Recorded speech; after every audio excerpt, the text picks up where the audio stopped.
This segment brought to you by Sure Crop, liquid crop nutrition delivered right to your farm. We're back.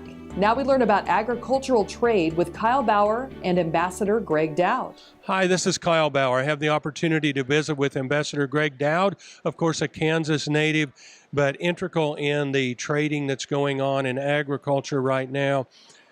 Greg, of course, it's in the news daily in agriculture, but a lot of that is for all the right reasons. And the trend seems to be good for Kansas agricultural products in the future. You know, we haven't had a bad year in terms of ag exports out of the U.S. We've got a lot of things that we need to be working on in terms of, obviously, China. That topic comes up from time to time. But we have a big agenda coming up next year with regard to Japan, the U.K., Europe, and several other things that we're going to be working on as well. You know, I hope this is fair to ask you this, but it's my perception now that a lot of other countries have been calling us to try to get a deal because they see the handwriting in the wall that is how we're doing business these days. You know, you're right, Kyle. It's absolutely true that since we finished USMCA, NAFTA, the NAFTA conversations, they see that, we're willing to sit down and have a conversation. And it's been a long time since we've done a deal like that, in a free trade deal. So we're going to be working on that now with Japan early next year. And depending on how Brexit goes here, the end of March, we'll know how that works out. Whether we get a chance to sit down with the UK and work something out, and ongoing conversations that are going to be really difficult with Europe. But fortunately, my boss, Ambassador Lighthizer, has said we are not going to have a conversation with Europe that is not going to include agriculture. And that's really, really important. I read regularly, though, countries that I had never thought about that are asking to get in on long-term trade. For instance, Philippines. And I hope that my information is correct, but it seems that even countries that, I don't know if we take for granted or don't think about at all, are wanting to talk. Well, I think there's a lot of conversation about TPP. And if you do Japan and Vietnam, we've got deals with every other country. That really is TPP. Now, Vietnam isn't quite there yet, but one of the countries that we are having conversations with that we'll see how that goes here late this year, early in the new year, is the Philippines. And that is a legitimate top 10 market for U.S. agriculture. It's 105 million people. It's not too much different than what Mexico was, say, 20 or 25 years ago.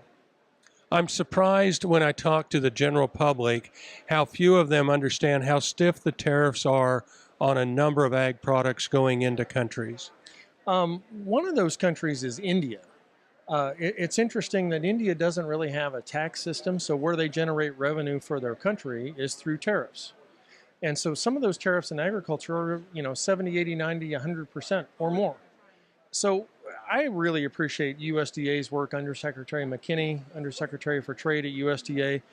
We're doing a lot of work now to realize that, in the not too distant future, India is going to have more people than China. We've got to get busy to begin to open up that market for us for US ag.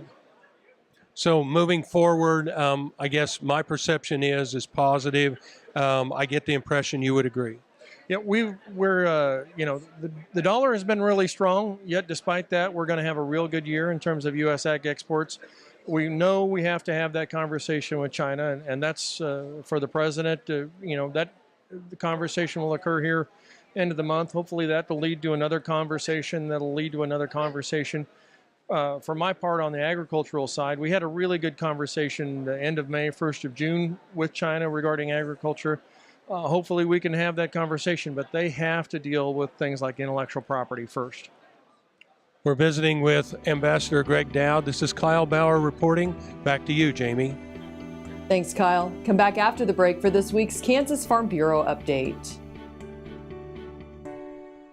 Hi, I'm Randy. And I'm Paul from PFI. We would like to personally invite you to stop by PFI, home of Boot Daddies. PFI is America's Western store, covering over 50,000 square feet. Over 25,000 boots. Visit Saddle City with the largest selection of saddles and tack anywhere. A huge selection of hats at Big Spur Hat Company in PFI Town. And choose from the best brands of clothing and accessories for the entire family. PFI, located on Highway 65 at the Battlefield exit in Springfield.